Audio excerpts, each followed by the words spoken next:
Okay, good morning, everybody. Are you able to hear? Yes, sir. Okay, great. So we'll just get started, and now we are at the end of the semester, just one class remaining. So today we'll have a quiz, and also the next class will be the last quiz. So today we'll look at the 2-bit branch prediction, and then we'll go to the next chapter, that is chapter 5 is computer memory hierarchy. We'll just do as much as we can because we are rapidly approaching the end of the semester. Remember the last class we were discussing about the 1-bit predictor, and in the 1-bit predictor, from the address, the PC content, the program counter content, we need to take the index and then index into a table here. And if the table size is, let's say, 1024, we need to take 10 bits here. So we leave out these 2 bits here. This is for the word. And then we take this 10 bit here and then index into this. And then, but the problem is that many instructions might match onto the same slot here in the table. And therefore, we take the tag and compare here. And then if it matches, we know that we have the prediction for that specific branch. And then we look at the prediction. If it is taken, we also would have stored the branch target. That is where it is likely to be taken. And that address we use here. Otherwise, we just use the sequential next instruction, PC plus 4. So that's the idea. But then we were discussing last class that it's not really feasible. That one is that, see, you are doing during the instruction fetch. That's the first stage. You don't know whether it is a branch. So you need to have this entry for every instruction. And for a 32-bit address, leaving out those 2 entries, 2 bits, you need 2 to the power 30 entries. And that's just too many. Just remember that you have to also keep the tag and the prediction and the target. It's a huge. So 2 to the power 30 is a gigabyte. So let's say we have 4 byte for each entry. So 4 gigabyte, which is a huge memory. You can't afford that. And it will be too slow to access it. So that's ruled out. What about the scheme that we discussed? That this scheme is whether we can store in the instruction cache. Can we store the prediction bit, the instructions themselves? But then we need to change for every instruction. And remember, these instructions are dynamically coming into the cache and getting executed. So this also doesn't look feasible. And about the scheme that we discussed that have this tag and match and so on. And here the tag bits will be too many compared to the prediction bit of 1 bit. And this is also not cost effective. So we said that don't keep the tags. So if that is the case, then we just have these entries and we just index, leave out 2 bits here, and then maybe if we have 4K entries, we just take 12-bit address here, index into this, and then use that result. But the problem is that there may be other instructions which might be mapping onto this, and therefore sometimes we'll get the wrong result, wrong prediction, that is prediction for some other instruction. And that problem we called as aliasing. So this is the simple scheme. Just take these bits from here and then we just index into this table and then use the prediction. And we had just now mentioned about the problem is the aliasing problem, that we are not checking the tag and therefore multiple instructions match to this, and we are thinking that we are going to use prediction for some instruction, but that may be the prediction for some other instruction. But then we'll live with it. It degrades performance little bit, but we live with it.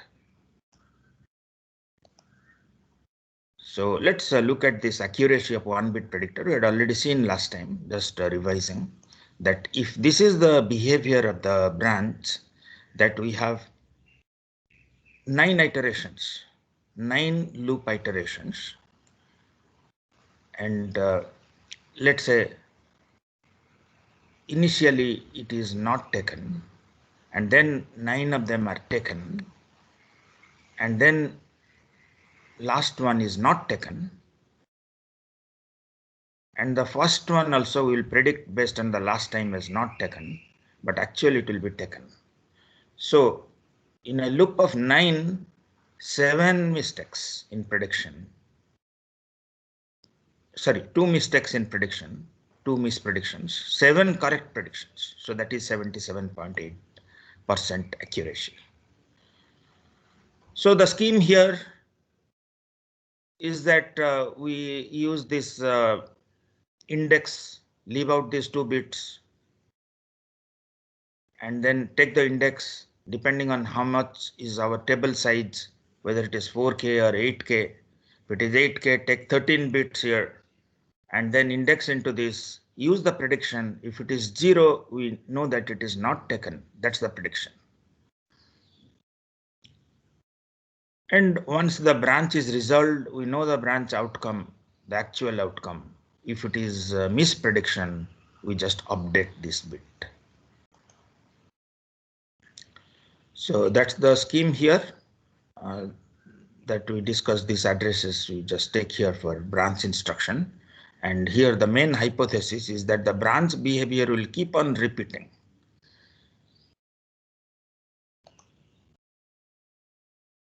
Now let's have this small quiz here, that we have a branch behavior. Just look at this. This thing keeps on repeating. The branch behaves like this, that 3 times not taken, 3 times taken, 3 times not taken, 3 times taken, and so on. Just keeps on repeating this behavior. And we want to use a 1-bit dynamic predictor. 1-bit predictor. So what will be the accuracy? Can anybody answer this question? Sir, 66%.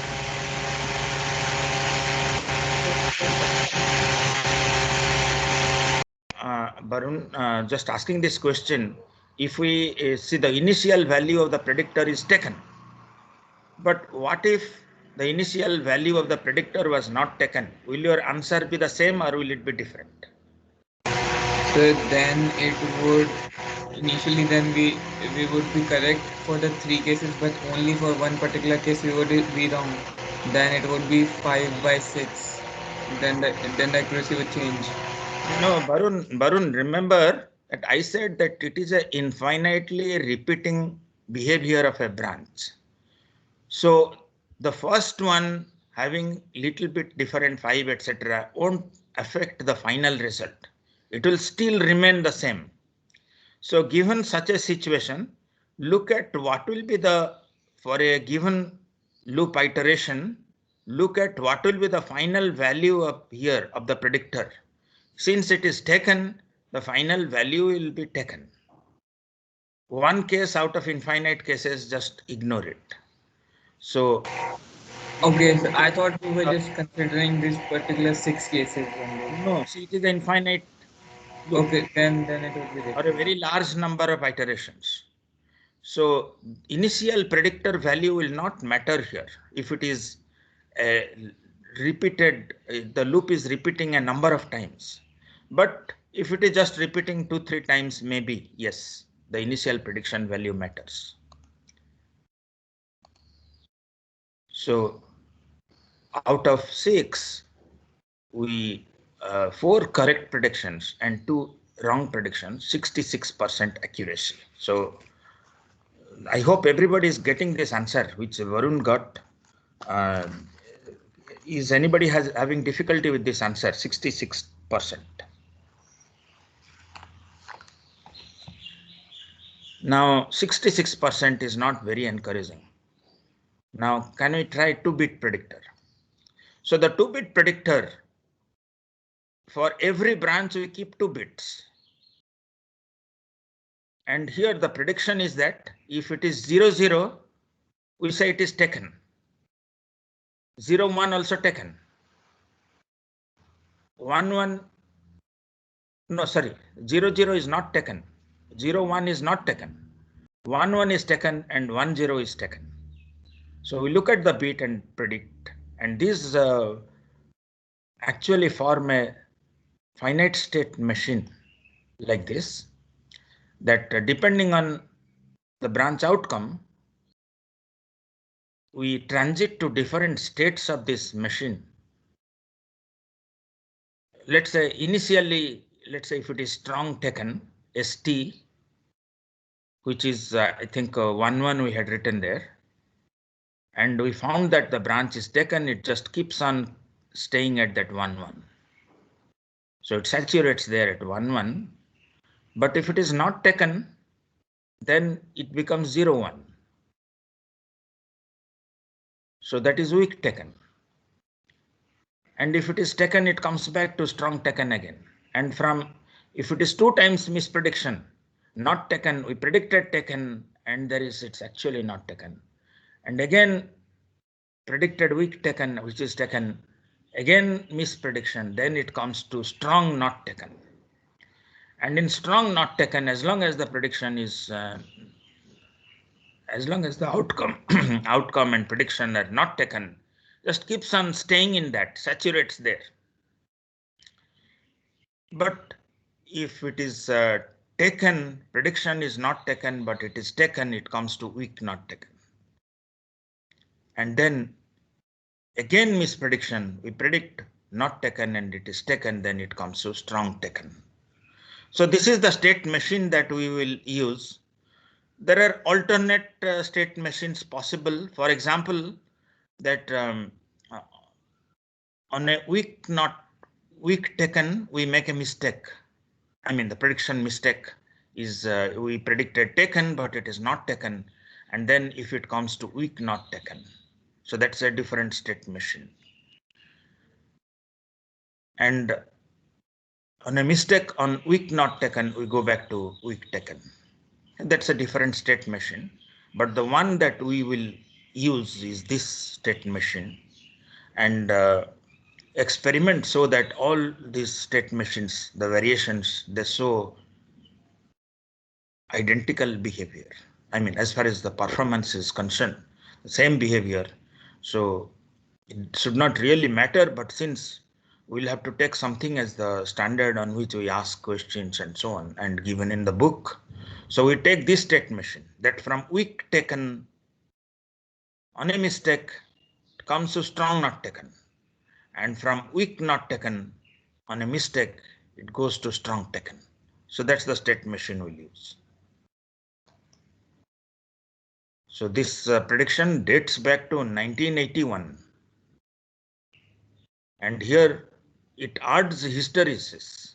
That means we don't really change our prediction just because there was one mistake.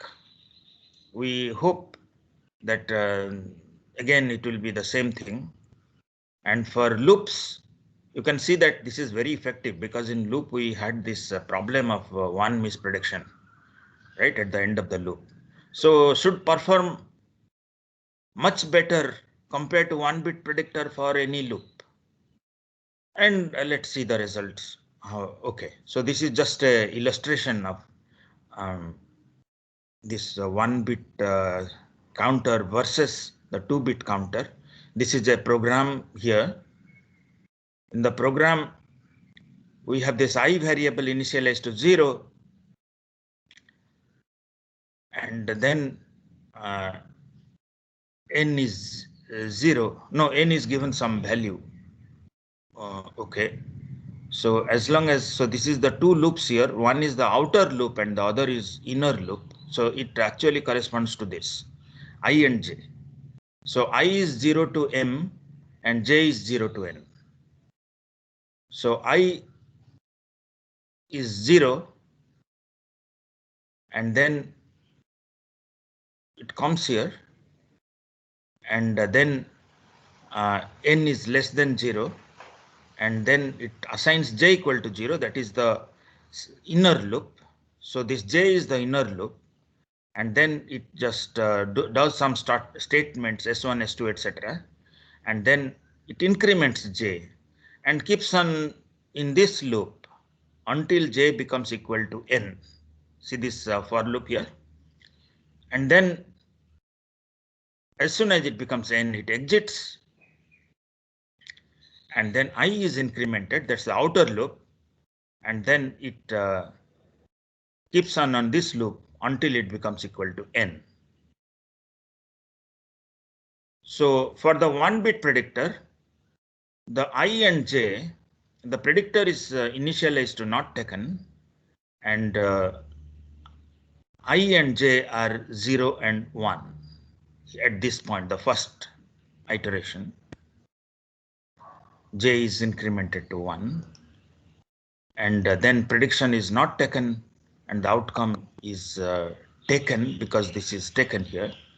And if you continue like that, you'll see that these are all, the first one is a mistake, the rest are all correct. Only the last one, for n, after n iterations, we have a misprediction. So 2 misprediction here, but that is inside a outer loop. So next time I is incremented, so that's the outer loop, and that goes on like that until n. So that many predictions are done for these 2 nested loops. So how many misprediction? The inner loop is m n times and the outer loop is m times. So how many mispredictions here? Can anybody m plus n. See, there are 2 misprediction on every inner loop. Any? 2 into m plus 1. Okay, okay, good. So 2 into 2 into m plus 2. 2 into m plus 1. So m mispredictions on the inner loop and 2 mispredictions on the outer loop.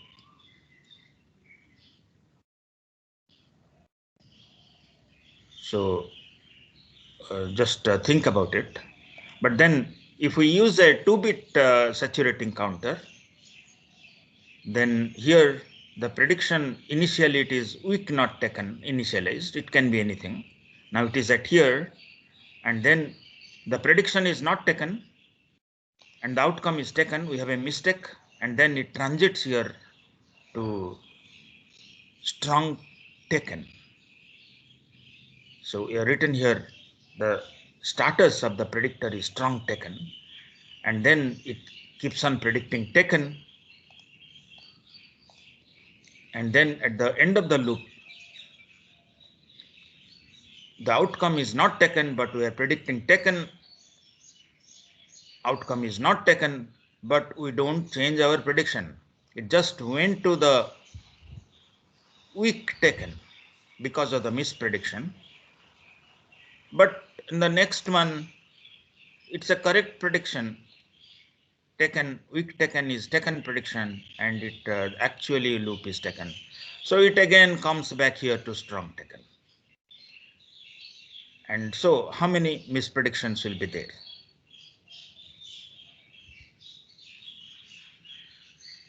So anybody like to answer this question? For a 2-bit predictor, how many mispredictions for the same nested loop? Sir, m plus 1. Okay, very good. So sorry, the name I did not see. What's the name? Cyprem, right? Yes, sir. Okay. Yes, sir. Very good. So for every loop, we don't make every inner loop iteration. We don't make 2 mistakes. We make only 1 mistake. and therefore, and one mistake on the outer loop, so that is m plus 1. And the implementation of this, we have this table of 2 to the power n entries. N can be 1k or 4k or 8k, 16k. We'll see which one will work better. And then we just take from the PC, index onto that, and we have this logic here which implements the state machine saturating counter, and then it updates the prediction if there is a mistake. So that's the main scheme here. But then we can extend this idea to 3-bit counter, 4-bit counter, etc. And in general, n-bit saturation counter. But then it looks like that we don't gain much. It's the same performance we get. Because for the loops, only one misprediction and 2-bit saturating counter should work well. And these don't give additional performance benefit, the n-bit saturation counter. So 2-bit predictors do almost as well as the n-bit predictors. So normally the 2-bit predictors are used, were used. Now, of course, we have much more sophisticated predictors. And let's see the performance of the 2-bit predictor for the Spec 89 benchmark. So for some programs in the benchmark, it is 100% accurate. And for some, it is 99% accurate. And the worst performance is for this equation total, which is 82% accurate. Not bad. So almost on the average, like 90% accurate for the Spec 89. But how does the predictor depend on the size of the table, the predictor size? So if we have 1K entry, we get 93% for the Spec benchmark. 512, and if we reduce the number of entries, the performance decreases because of the aliasing problem. But if we increase it much more, that doesn't really improve the performance. It just saturates there. So 1K is as good as 64K, maybe 2K. So small improvement at 2K. So maybe 2K. So this is the size we can choose, 1K or 2K. But then the question is that, why is this? We increase the size of the predictor table, but performance does not increase. So can anybody guess what can be the reason that it just saturates at 1K entries on the table, the predictor table? As long as it is 1K, the performance we get is same as performance at 64K. We have increased the table size 64 times, but hardly any performance improvement. Anybody like to answer this question? So programs are not perhaps large enough for the aliasing to happen? Programs are large. See, we run large programs. The programs can be million lines of code also, or 20,000-30,000 lines code. The programs are large. That's So possibly due to like we have to search now a very large table, so it could lead to inefficiency. no. See, the answer is simple. See, at any time, the program branches or it's in the loop size is very small, the block size. So it does not, if the program is large, it doesn't jump to the end of the program. Remember, it just locally executes the branches to only instructions which are about 1K apart. So increasing beyond 1K doesn't help because the loop size itself is less than 1K. So something like that. So that's the reason that it saturates. Now, we'll not discuss much on this. There are many sophisticated predictors which increase the accuracy of prediction to more than 99%, near 100%. Initially, they used such prediction about 30 years back, like MEEP, Solaris processor, etc. And that time the pipeline depth was smaller, penalty of misprediction was not high, and therefore there was no incentive to have a very accurate predictor. But then over the years, we are saying that the pipeline depth has increased to 18, 20, and so on, and misprediction can be really costly. And therefore, many sophisticated branch predictors have been proposed and are being used. And in a higher course, we normally discuss those, the correlating predictors, the global and local predictors, and so on. So here we'll just end with a 2-bit predictor. Excuse me, sir. Yes, yes. Sir, Yes. I have a doubt. Say if we have a n-bit predictor table, branch predicting table. Yes. So for n-bit, we'll have 2 to the power n states in its finite state machine, right? Correct. So if we go, say, for in the plot, we saw that we even go for 1000 bytes. So it's like 8000 bits. So how do we design FSM for such cases? Like it should be automated because manually it won't be possible. Yeah. See, automating an FSM is straightforward. Those who have done the first level course here, they would know that this hardware description languages. So for state machines, you can straight away get the design, the circuit. And here, if it is in some state, you have the logic there, which on a misprediction, it takes to the next state. So there is a state, the bits are maintained, and then it just goes to the, it knows how to change the bits on misprediction or not to change. So that's a easy hardware. It's a straightforward hardware about implementing a state machine. So in a hardware description language, if you describe a state machine, it will just generate the hardware for you automatically, the circuit. So that's not a big deal actually, generating the state machine. But the question is that does it really yield any benefit? But we saw that the loop behaviors are easily handled by the 2-bit predictor. And that's the reason why the n-bit predictors don't perform well, 3-bit, 4-bit, etc. Almost no performance improvement, but our storage of the prediction bits increases rapidly. And nobody would like to do that. They would just stay with those who are using these 2-bit predictors. They would just, this finite state machine based predictors, they will just stay with the 2-bit. But then there are other predictors, the global local predictors, correlating and so on. They use different techniques. And for this course, it's neither there in the book that we are studying, and also it's out of scope here.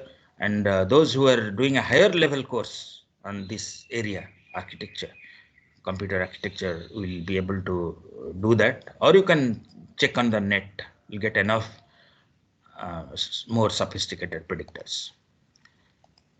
So that is the end of our chapter 4, and we'll look at chapter 5, which is the memory system. The chapter 4 was quite long actually, and we took quite some time discussing that. And then the memory system, unfortunately in the certain semester and online, etc., we are not really able to devote enough classes to the memory system. We'll request you to read up this chapter, but we'll just look at some basic ideas here. The processor, how to make it fast with pipelining, etc., hazard resolution, etc., we studied, we discussed. But what about memory? We had, I think, given one problem, that what is the increase in memory traffic as the pipeline depth increases, so that data is required at a much faster rate, even for a scalar pipeline. And if it is a super scalar, like the present day processor, we're looking at the Core i7 processor where they had multiple pipelines side by side, which is a superscalar design. And in that case, the memory traffic is much higher. But the gap between the CPU performance and the memory performance is not, memory is not keeping up. The size of the memory is increasing, but what about the performance? No, performance is not able to increase that much. The gap is widening year after year.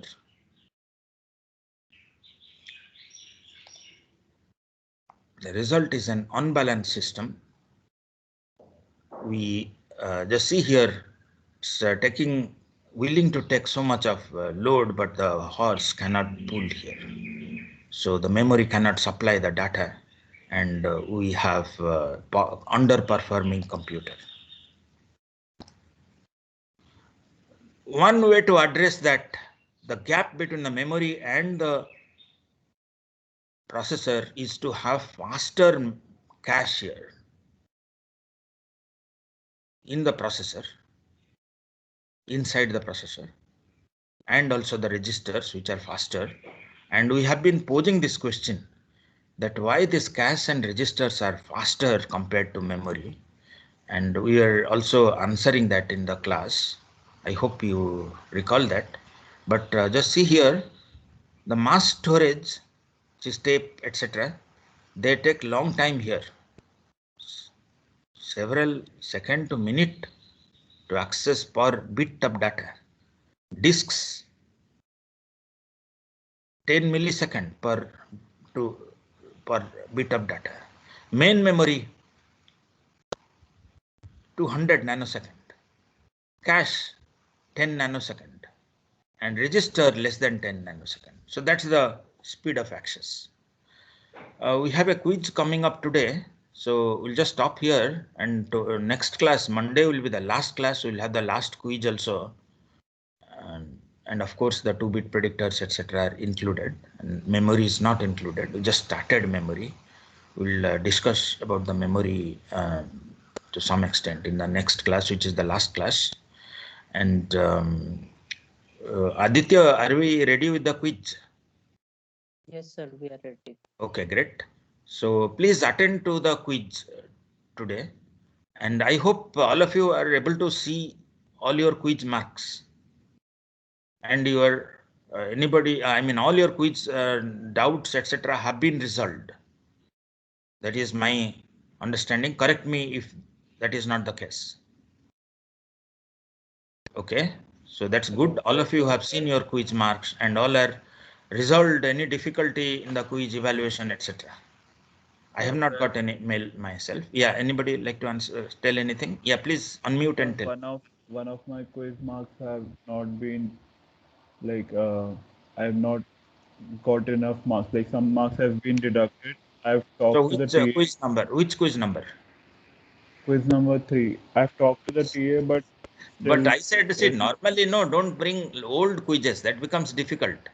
Quizzes which are only one last quiz or at most last to last quiz in the worst case. Sir, Not, I've been asking her to correct the marks from the so very just beginning. send me a mail. Send me a mail. Anybody has difficulty not yet addressed, etc., just send me a mail. I think those cases should be rare.